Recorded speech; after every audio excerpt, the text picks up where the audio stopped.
Cristóbal Colón menciona haber visto luces en el cielo en su viaje de descubrimiento, objetos que se movían rápidamente y cambiaban de forma, e incluso seres luminosos que nadaban en el mar. Algunas de estas descripciones han sido interpretadas por algunos investigadores como posibles avistamientos de OSNIs.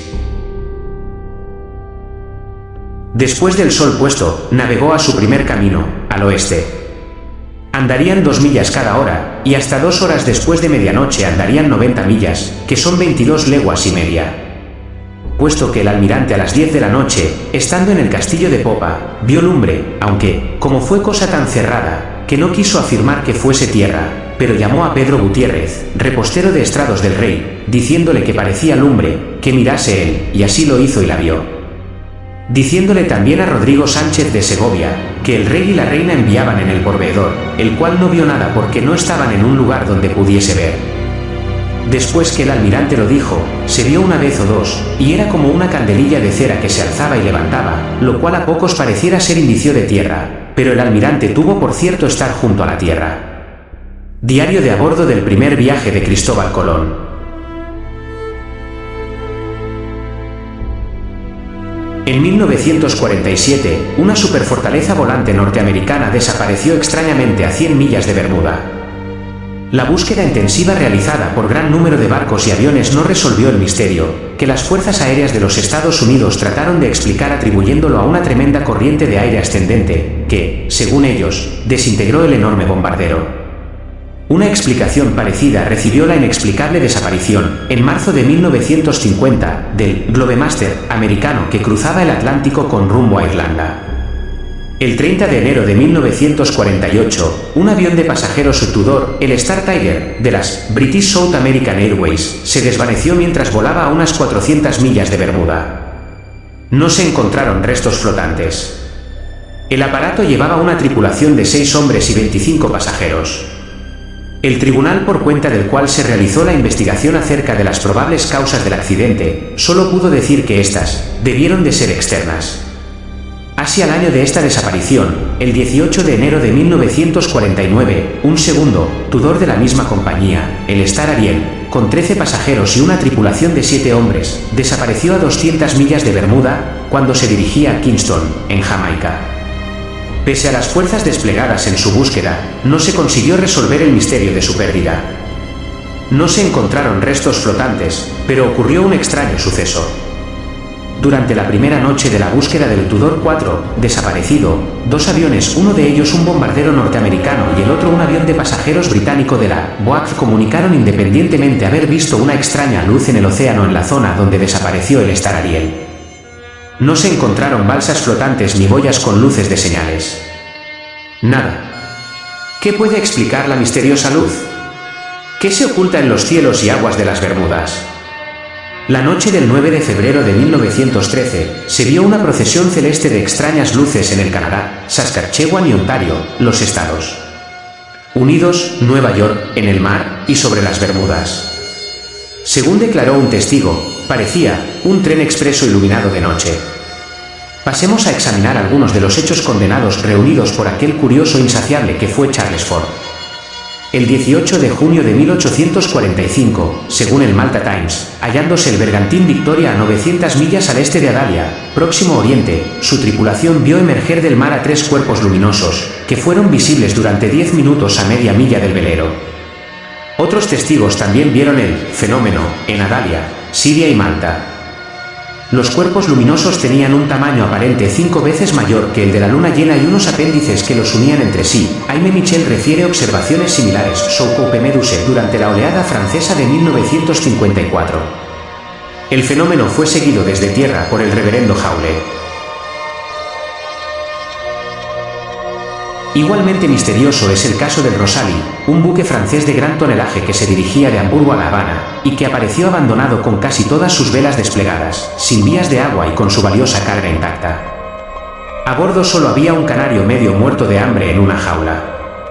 A la medianoche del 24 de febrero de 1885, en un punto situado entre Yokohama y Victoria, el capitán del bergantín Innerwich, según refiere Ford, fue despertado por su segundo, que había visto algo insólito en el cielo. El capitán subió a cubierta y vio que el cielo parecía encendido. Al instante siguiente, una gran masa ígnea apareció sobre el barco, cegando completamente a los espectadores. La masa ardiente se precipitó al mar. Su tamaño debía de ser considerable, por el volumen de agua que levantó y que se arrojó contra el barco en forma de ola gigantesca y que producía un bramido calificado de ensordecedor. El capitán, que era un viejo lobo de mar, declaró que el espanto que les produjo aquel espectáculo no podía describirse con palabras. Es posible que el objeto que causó tal impresión a estos bravos marinos fuese un gigantesco bólido, pero no podía serlo de ningún modo el objeto avistado el 12 de noviembre de 1887 desde el vapor inglés Siberian. Este objeto, descrito como una gran bola de fuego, surgió del mar, a la altura del Cabo Race, para elevarse hasta una altitud de 15 metros, avanzar después hacia el barco y alejarse a continuación, permaneciendo visible durante 5 minutos. Para más detalles, véase el Meteorological el Journal norteamericano, 6443. El capitán Moore, que se hallaba al mando del Siberian, dijo que no era la primera vez que veía estas apariciones en aquel mismo lugar. ¿Había allí una base submarina de ovni? El 15 de mayo de 1879, el comandante J.E. Pringle, del buque de guerra británico Vulture, observó en el Golfo Pérsico la presencia de ondas o pulsaciones luminosas en el agua, que se movían a gran velocidad, aproximadamente 130 km por hora, y pasaban por debajo del Vulture. Mirando hacia el este fenómeno ofrecía el aspecto de una gigantesca rueda giratoria con el centro en aquella dirección. Los radios eran luminosos y, mirando hacia el oeste, se observó la presencia de una rueda similar, pero que giraba en dirección opuesta. El capitán añade, estas ondas luminosas iban desde la superficie hasta gran profundidad bajo el agua. Antes y después de este extraño espectáculo, el barco cruzó zonas recubiertas de una sustancia flotante, descrita como freza de aspecto oleoso. No hay duda de que, hoy en día, el mar continúa siendo teatro de extraños sucesos. En confirmación de ello, he aquí unas noticias, publicadas por la prensa mundial. El 6 de octubre de 1958, los marinos encargados de los faros situados a lo largo de la costa irlandesa, se vieron sorprendidos por un nuevo misterio del mar. A última hora de la noche del domingo, dice la noticia de prensa, 10 barcos partieron hacia alta mar, prestos a iniciar un salvamento. En el curso de las maniobras aeronavales británicas, llamadas Operación Mainbrace, de mediados de septiembre de 1952, un platillo volante se dedicó a observar el desarrollo de las operaciones, según un comunicado oficial de la RAF, basado en un parte dirigido al Ministerio del Aire por el HQ del Coastal Command. Esta observación incuestionable, avalada por la calidad técnica de los testigos, 10 oficiales y varios soldados de la base aérea de Topcliffe, en el Yorkshire, produjo grandes quebraderos de cabeza al Ministerio del Aire británico, que no había admitido jamás la existencia de estos aparatos, manifestando que solo creería en ellos cuando fuesen avistados por observadores de la RAF. En este caso, el ovni había seguido a un reactor, Meteor en todas sus evoluciones y en pleno día. Cuando el avión de caza inició el descenso, el ovni hizo lo mismo con un lento movimiento de balanceo en péndulo, característica frecuente de los UAP. Cuando el avión viró por última vez para enfilar la pista de aterrizaje, el disco se puso a girar sobre sí mismo como una peonza, para alejarse después hacia el oeste a una velocidad increíble, y girar finalmente hacia el sudeste. Aquel mismo día, un corresponsal de prensa norteamericano, Wallace Litwin, que asistía a las maniobras de la OTAN a bordo del portaaviones Franklin Roosevelt, distinguió un disco blanco en movimiento sobre las flotas combinadas anglo-franco-norteamericanas. Este reportero pudo tomar 3 fotografías en color del ovni, que se desplazaba rápidamente. Estas fotos fueron celosamente guardadas, bajo la indicación Top Secret, en los sacrosantos archivos del ATIC. El navegante noruego Tore Heyerdahl, que realizó la increíble travesía desde el puerto peruano de El Callao hasta la isla de Raroya, en la Polinesia, a bordo de la balsa Kon-Tiki, tuvo tiempo de convivir íntimamente con el mar, en sus largas semanas de travesía, impelido por los vientos alisios y la corriente de Humboldt, teniendo, por lo tanto, ocasión de realizar observaciones muy interesantes, que el tripulante de un barco de altura no puede hacer por lo general. En varias ocasiones pasamos deslizándonos sobre grandes masas oscuras, grandes como el piso de una habitación, que permanecían inmóviles debajo de la superficie del agua como un arrecife escondido. Presumimos que fuera la raya gigante, de siniestra reputación, pero nunca se movió ni llegamos lo bastante cerca para poder observar claramente su forma, y antes, Heyerdahl refiere, otras noches, grandes bolas de luz de más de 1 metro de diámetro se hacían visibles dentro del agua. centelleando a intervalos como lámparas eléctricas que se encendieran y apagaran alternativamente. ¿Qué podían ser estos extraños Foo Fighters submarinos? Investigación de Eugenio D'Anjans de la CINA. Copia del informe oficial. Fechado a bordo del Tebarra Diagonal Tejavesta, en el Atlántico Norte, a 8 de julio de 1965.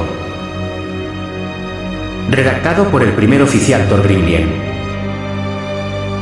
Ocurrió el martes, día 6 de julio de 1965, a las 21 horas, 53 minutos GMT, cuando el barco navegaba desde Puerto La Cruz, Venezuela, a Santa Cruz de Tenerife, y estaba en la posición 24 grados 40 minutos norte, 41 grados 15 minutos oeste, viento nordeste de fuerza 5, barómetro 1023 y temperatura de 23 grados centígrados. Cuando a la referida hora salí, llamado por el vigía, a la banda de babor, observé una gran lengua de fuego de color azul intenso, que se deslizaba a gran velocidad hacia el barco. Corrí al teléfono para llamar al capitán, y sin esperar su respuesta, me dirigí a la banda de estribor del puente, tomando los prismáticos. Entonces vi el gran objeto que pasaba frente al buque. Entonces navegábamos a 2030 millas de este puerto. El objeto pasó muy cerca de la nave, hacia popa, a una altura entre los 200 y 400 metros y muy por debajo de las nubes. El cielo estaba casi despejado, pudiéndose ver las estrellas y la claridad de la luna, así como algunas nubes bajas. Pude observar perfectamente el fuselaje del objeto por su parte superior. Tenía forma semejante a un cigarro puro y vi claramente una línea de ventanas de cuyo interior salía una luz entre amarillo claro y anaranjada. No tenía el aparato señales de alas ni de timón. Mostraba una cola de fuego azulado que era más estrecha por el lado en que surgía y luego se ensanchaba. Un poco más atrás del objeto y en la estela que dejaba este, podían observarse como un conjunto de bolas incandescentes, de cada una de las cuales salían rayos azules paralelos a la dirección del objeto. Yo creí, al principio, que aquellas bolas incandescentes eran aviones, pero luego vi claramente que no. La longitud de la cola de fuego debía ser de unos 100 metros. El objeto parecía mayor que los tipos de aviones conocidos hasta hoy. Avanzaba a una velocidad enorme y estuvo visible durante unos 30 o 40 segundos, pasando de norte a sur, con rumbo aproximado de 160 grados. A pesar de su gran velocidad y de haber pasado tan cerca, no oímos ningún ruido. El vigía de babor, que era el marinero Ambrosio Hernández, dice que al principio parecía como si el objeto saliera del mar con rumbo norte. De repente cambió de rumbo y se dirigió hacia el barco. Narciso Guillén, el timonel, declara que vio el objeto a popa. El reparador Juan Hernández y el camarero Ignacio Suárez hacen idéntica declaración. Desde luego, no se trata de avión ordinario ni reactor. Firman la declaración Thor Grimlien, Ambrosio Hernández Díaz, Narciso Guillén, Juan Hernández e Ignacio Suárez Reyes, todos tripulantes del petrolero noruego Javesta. Testimonio del vigía Ambrosio Hernández. Estaba en el puente, por el lado de babor, tratando de fijar la posición de la estrella polar. En esto vi que la mar se encendía. Creí que se trataba de un barco que había explotado y esperé el ruido de la explosión. No escuché nada. Observé entonces que un gran objeto salía de la mar y se elevaba, luego cambiaba de rumbo y se dirigía hacia nosotros. Entonces llamé al primer oficial, que compareció inmediatamente, para mí que salió del fondo del mar. Si no, no se hubiera encendido el agua. Yo creo que con su radar, o lo que sea, detectó nuestro barco y se acercó a ver de qué se trataba. Por esto se elevó primero en otra dirección y se acercó luego. Pasó más cerca de esas montañas y el marinero señala las de la cantera próxima al dique del este. Lo pude ver con toda claridad con sus ventanas, su cola de fuego y las bolas encendidas que iba dejando en su camino y luego se apagaban, como las de los fuegos artificiales. Parecía como si tuviera detrás un gran tubo y otros menores, en forma de abanico, que arrojaran fuego. Pero no pude escuchar ruido alguno. Es extraño que un objeto tan grande, pues por lo menos tenía el largorgo de 3 aviones, se moviera en silencio. Y eso que parecía impulsado por cohetes. En fin, nunca he visto una cosa tan rara.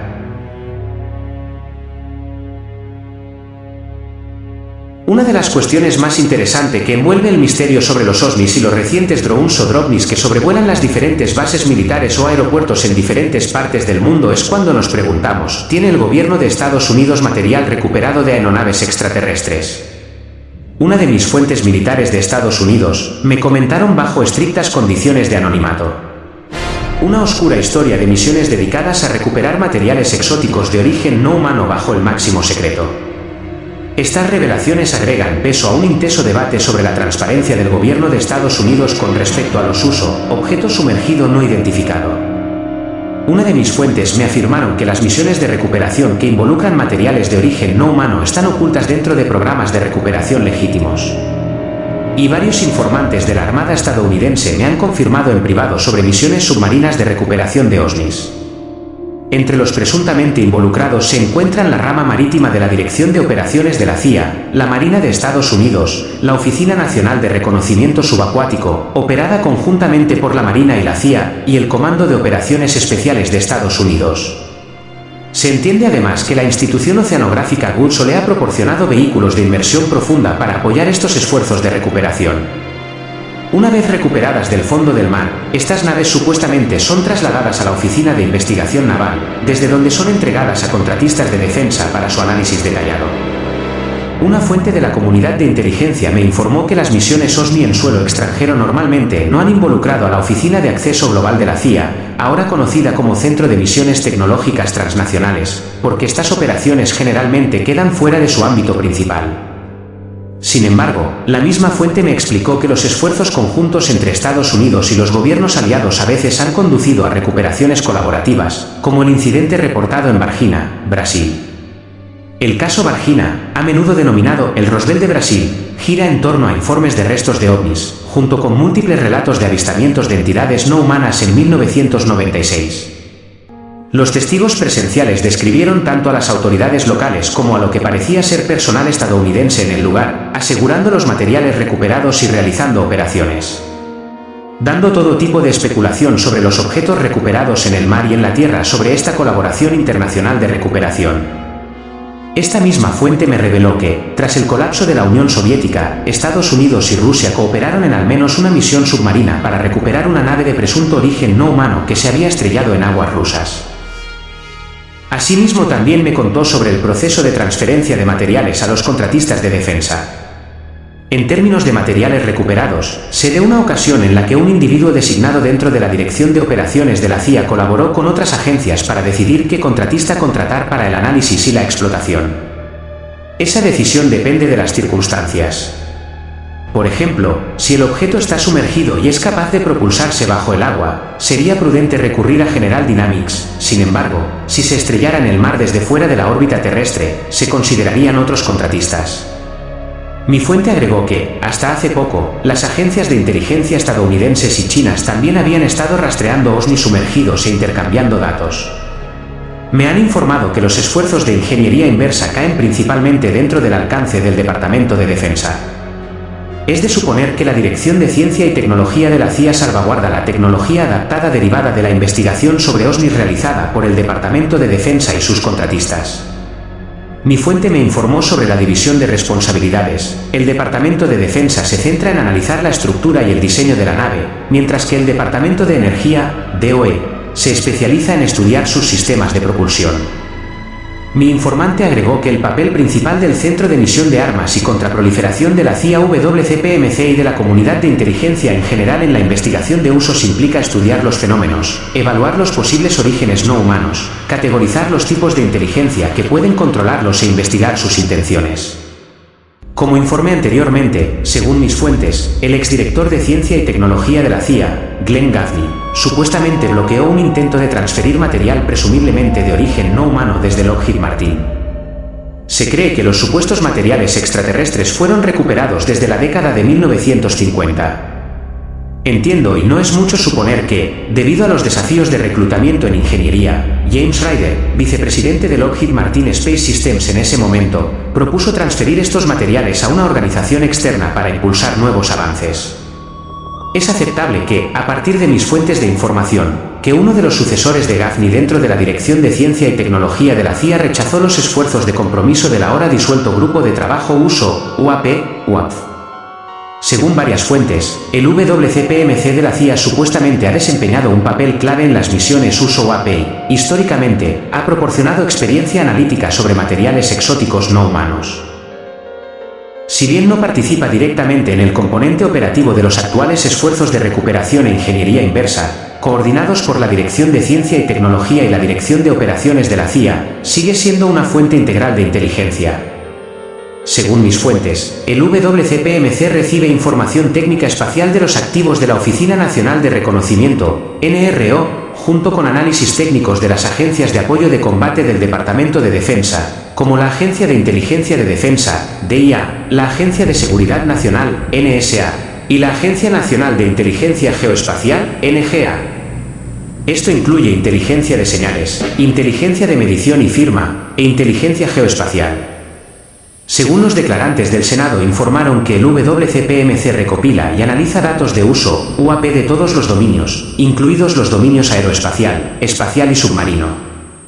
Cabe destacar que la actual directora de operaciones de la CIA, Maura Burns, que administra la CIA día a día, se desempeñó anteriormente como directora adjunta del WCPMC, antes de obtener un ascenso en 2021. Una de mis fuentes vinculada a la comunidad de inteligencia me dijo que el WCPMC sirvió como enlace principal de la CIA con la UAP.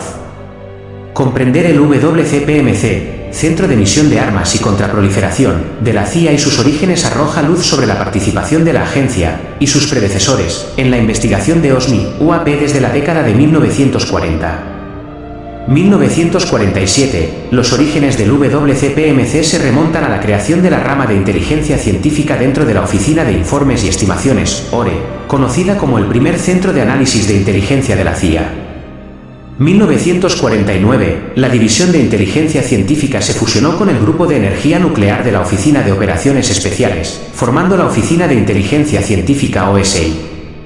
Existen registros que verifican que la OSI se interesó en los fenómenos científicos no convencionales, incluidos los OSNIs, UAP, que se percibían como posibles amenazas a la seguridad nacional durante la Guerra Fría. Este interés llevó al estudio de avistamientos inexplicables para evaluar cualquier origen extranjero o tecnológico que pudiera afectar la defensa estadounidense. 1980, la OSI evolucionó hasta convertirse en la Oficina de Investigación Científica y de Armas, OSWR. 2001, la OSWR se reestructuró y se convirtió en la Oficina de Inteligencia de Armas, No Proliferación y Control de Armas, WINPAC. 2015, como parte de una importante reorganización de la CIA, WINPAC fue reestructurado y renombrado como WCP, Centro de Misión de Armas y Contraproliferación. Se entiende que el interés de la CIA en supuestos materiales no humanos se remonta a la Segunda Guerra Mundial y a su predecesora, la Oficina de Servicios Estratégicos OSS. 3 fuentes distintas de investigadores ufológicos me dijeron independientemente que una misión para acelerar la rendición de Italia, dirigida por su director William Donovan y conocida como el Proyecto MacGregor, poseía información sobre una nave no humana que se estrelló en Magenta, en el norte de Italia, en 1933.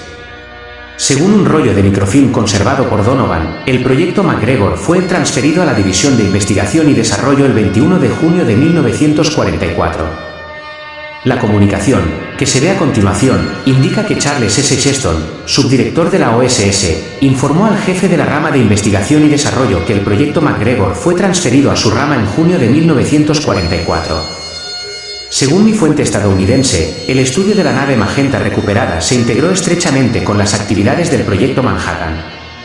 También me dijo que, a partir de 1946, la Comisión de Energía Atómica AEC trabajó con científicos italianos y alemanes en Wright Field para realizar ingeniería inversa de la nave Magenta, llevando adelante la investigación que inicialmente había comenzado entre Alemania e Italia. Me explicó que el Grupo Central de Inteligencia, CIG, la agencia del gobierno estadounidense que sucedió a la OSS y precedió a la CIA, heredó posteriormente el estudio de la nave Magenta cuando la rama de inteligencia extranjera fue transferida del Proyecto Manhattan al CIG. Se entiende que el elemento transferido del Proyecto Manhattan se estableció inicialmente dentro de la Oficina de Operaciones Especiales del CIG antes de ser incorporado a su grupo de energía nuclear.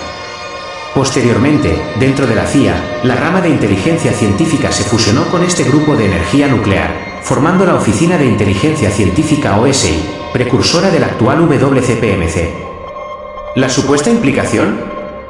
El WCPMC de la CIA rastrea su linaje directamente a la nave Magenta, lo que lo coloca a la vanguardia del papel de la agencia en el estudio de los OSNI, UAP y la inteligencia no humana que los controla. Hasta el día de hoy, se entiende que WCPMC puede colaborar con el Departamento de Defensa y el Departamento de Energía para ofrecer su experiencia en el análisis de materiales de presunto origen no humano, además de recopilar y analizar inteligencia sobre OSNI, UAP de agencias de todo el gobierno de Estados Unidos. También me informaron que cuando la CIG y más tarde la CIA heredó el estudio de la nave Magenta, fue la principal agencia involucrada, precediendo al establecimiento de la NSA, la DIA, la NRO y la NGA. En la actualidad, se entiende que el acceso del WCPMC para estudiar materiales no humanos es condicional y requiere la autorización tanto del Departamento de Defensa como del Departamento de Energía. Esto significa que el Departamento de Defensa y el Departamento de Energía pueden optar por pasar por alto al WCPMC si deciden que no se necesita la experiencia externa del centro de misión. En cuanto a las operaciones de recuperación, los oficiales de la Dirección de Operaciones de la CIA están asignados al WCPMC, lo que otorga a su liderazgo acceso directo a la inteligencia en misiones que involucran la recuperación de material no humano. Esto incluye misiones dirigidas por la División Marítima de la Dirección de Operaciones, que se especializa en recuperaciones submarinas de OSNI. También me han informado que se producen otros tipos de operaciones de recuperación entre la CIA y ciertos elementos del Departamento de Defensa. Se cree que estas operaciones incluyen recuperaciones de materiales no humanos en sistemas de cuevas en las que participan elementos del Ejército de los Estados Unidos. Por el momento carezco actualmente de información suficiente para informar en detalle sobre estas informaciones. La supuesta red de operaciones de recuperación, seguimiento de OSNI, UAP, responsabilidades de la agencia y colaboración, incluidos los esfuerzos de análisis e ingeniería inversa, forma una red altamente compleja. De ser exacto, revela un secreto envuelto en múltiples capas de burocracia, lo que dificulta la labor de los funcionarios electos, que ahora se esfuerzan por comprender y abordar las acusaciones de un encubrimiento de proporciones monumentales. ¿Cuántos objetos que se observan entrando y saliendo de nuestros mares son de origen desconocido? ¿Quién o qué produce esos extraños sonidos escuchados por cientos de marineros y pescadores que proceden de las profundidades marinas? Son los objetos de comportamiento inusual sobre nuestros mares, prototipos secretos obtenidos de una recuperación de objetos no humanos. Estaremos atentos y seguiremos investigando. Esto es solo el principio de la confirmación que en nuestros mares algo se oculta. Y qué mejor sitio que la profundidad abisal y la inmensidad de los océanos para no ser vistos. O tal vez si quieren que los veamos y es esta una forma de decirnos, estamos aquí, estamos entre vosotros, nunca nos fuimos.